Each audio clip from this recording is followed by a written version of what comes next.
Well, now, I told you before that mirror systems are not located only in that area.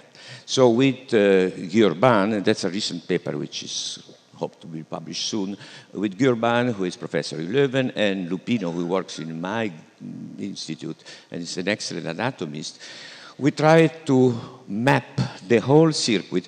Now, I am not in contradiction with what I said before. Now I am talking about one specific circuit. Then I will show you that mirror neurons are in other places, they have other functions. But now I am talking about a specific parieto-frontal circuit, and we wanted to know how it's constituted. So we did an fMRI experiment in the monkey.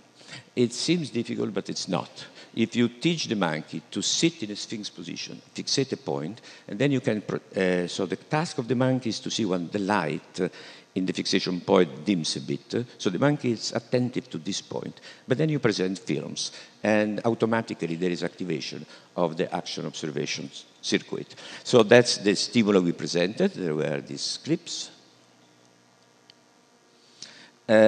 3 Tesla is the best, the lowest row. You see that the activation is in, I cannot point you, but anyway, it's in 3 major points.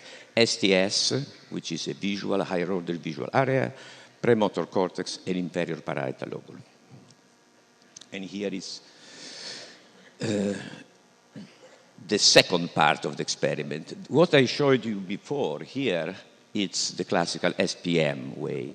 Here, we decided to do the ROI analysis, and so we make an analysis of the area of inferior parietal lobule, PF, PFG, PG. Ma non credo che... I'm afraid the intensity of the light is not sufficient. Oh, no, thank you.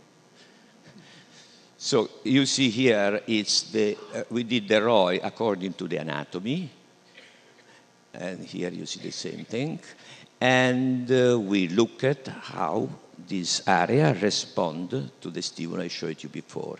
So you can see here that of different areas of parietal lobe, significant is PFG, and it's fitting with our neurophysiological single neuron data. Then there is a second area, which is AP, and the third one is LIP. This experiment, I think, is very elegant because subsequently we inject a tracer in these areas and we look at what is active in the superior temporal sulcus, and we were able to trace the circuit from STS to, so STS have, that's important for the people who work with fMRI, because sometimes people say, oh, well, STS is active in function A, in function B, in function C, and so on. STS is extremely complicated area in the monkey, even more so in humans, in which the anterior part is different. But even in the monkey, you see how many different areas, and only some of them are related to the mirror system, others are doing other functions. Anyway, here we were able to demonstrate the pattern going from STS to inferior parietal lobule, and they are practically 2 major circuits. One has a node in AP, and the other in PFG. Now, I already stressed the fact that it's very important for understanding action is the goal generalization. So, but what happens when we recognize an action with the mirror? Sometimes people think that mirrors are some kind of magic neuron. When they fire, we understand. That's completely wrong. It's crazy. When mirror neuron fire, what happens? This activated a very complicated circuit, which include motor cortex, which include many subcortical ganglia. So it's a representation of the movement which is triggered by mirror neurons, but include the motor cortex, the basal ganglia, probably the cerebellum. So we have the same pattern as when we prepare a movement, or when, according to people who work on motor imagery, we imagine the movement. So there is nothing magic. They do the translation from sensory to motor, but then the recognition of motor act is function of a complex circuit which includes many centers. I am saying that because now the new data, which I will show in a second, indicates something else. Remember that in the organization of the cerebral cortex, we have backward projection, but we have forward projection, but also backward projection. Now, this is an experiment which is not yet published, done in collaboration with Peter Thier, which is the head of this group in Tübingen. From our part, it's Leonardo Pogassi. So in this experiment, the German people, who are very precise, said they don't want to use our ethological approach. You notice that from the film I showed you, that Fogassi was moving around the monkey, eating, and so on. They said, let's use only movie.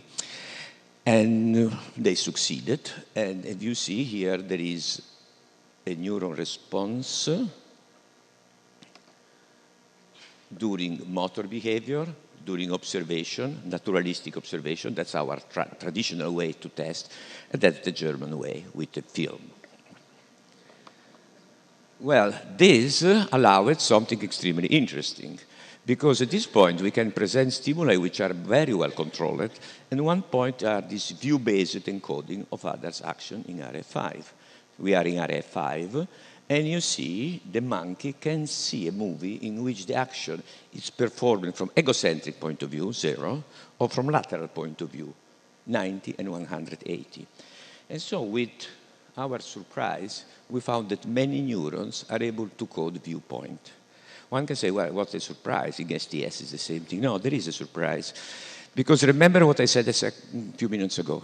So we recognize an action because the mirror neurons, which code motor activity, say grasping. But when you say grasping, how you can say also grasping from left, grasping from right? If it's a motor neuron, it says grasping. It doesn't say grasping from left, grasping from right. So it should be something else. And so now we are struggling to demonstrate it better, but I think the idea is there that that's due to corollary discharge, to backward connection going to parietal and STS. So when I see an action done by somebody, mirror neurons are triggered, but there is a backward projection which indicates what is exactly the visual detail of the action. So that's somehow put top down our idea that we recognize with visual areas and then the motor areas to the action. What we claim that we recognize recognizing in the real sense, the perception is due when we have the capacity to generalize what we saw. So we saw an action, but then I need the details. Details are there because it's a binding between the motor activity and the STS activity. And this binding provides you all the details. So I think STS is just a machine. It has nothing to do with our perception. The perception is due because from the motor go down and create a complex binding of motor and sensory activity. That's not been published. We are just finishing it, writing, but I wanted to present something new today. Now, I think I have some time. I want to stress a point which I just mentioned before. So the mirror system, it's not a system, but it's done by different circuits. I showed you one circuit in the parietal lobe for related to grasping movement, to manipulation, and so on. But parietal frontal cortex code also space around us. Peripersonal term is a term which I introduced some years ago because we noticed that the monkey with certain lesions were unable to recognize stimuli in the space around their face, but they were good in the space around, far. Then Charlie Gross in Princeton and Graziano did a very nice experiment on the same issue and demonstrated the same thing. Well, recently, that's an example of this peripersonal space. You see, it's curious because I think everybody intuitively thinks that space is a unity. It's not so. We have a space around us. We live in a kind of cushion around us, and then there is space far. The mechanisms are different. One is related to the eyes, the other related to movement.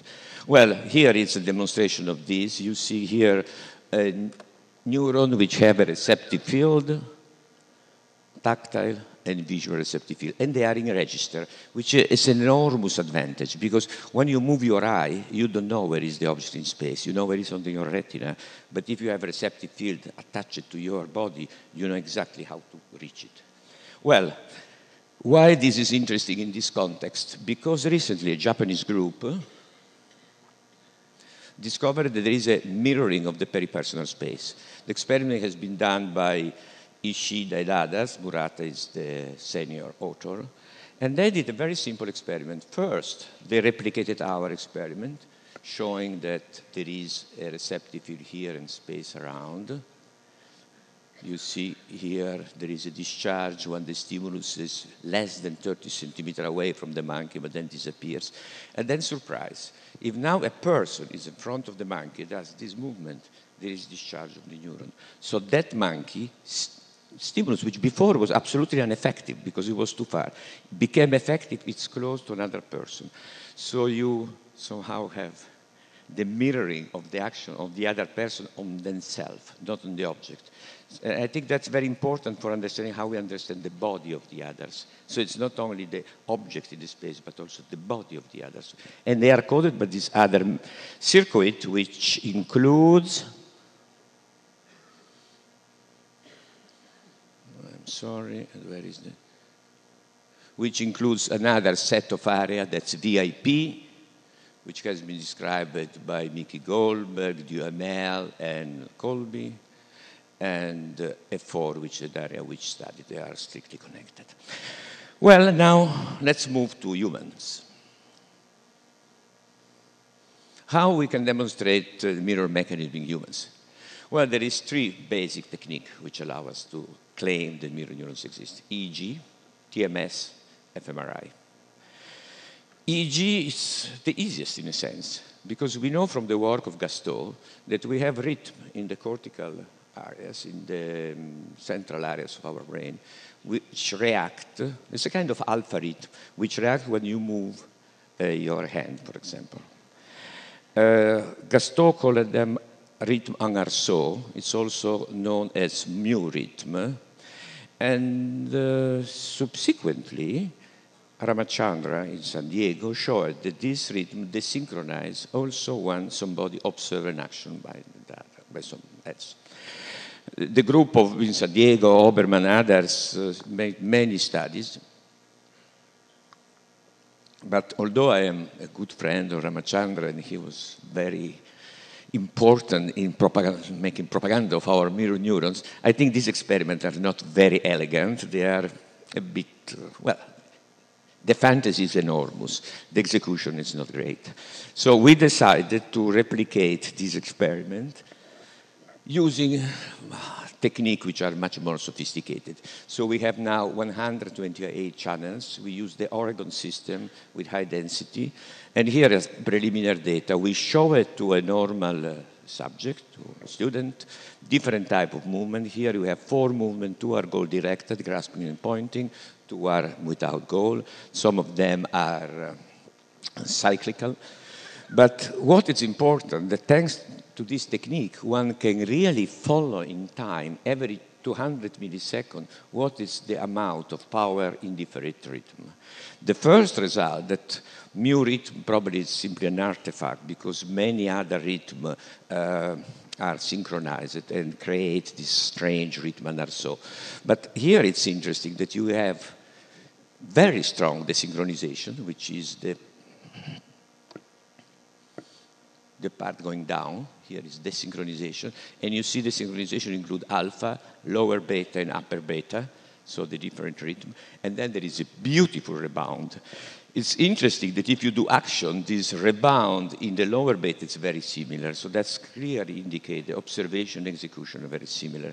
And then one can use this to demonstrate other things. For example, here it's not so easy to show you in short time, but if you look at the blue line, the red line it's 1 cycle, blue it's 2 cycles. So when the hand stops, there is a desynchronization, then again hypersynchronization, so it follows. Why we are doing that? We are doing that because I think we can use it really with autistic children to see, because the literature about what happens in autistic children when they observe this rhythm, it's not crystal clear. So some claim that there is disappearance. Now they said according to the type of stimulus. So having something very precise like that, we have really a strong tool in order to study it.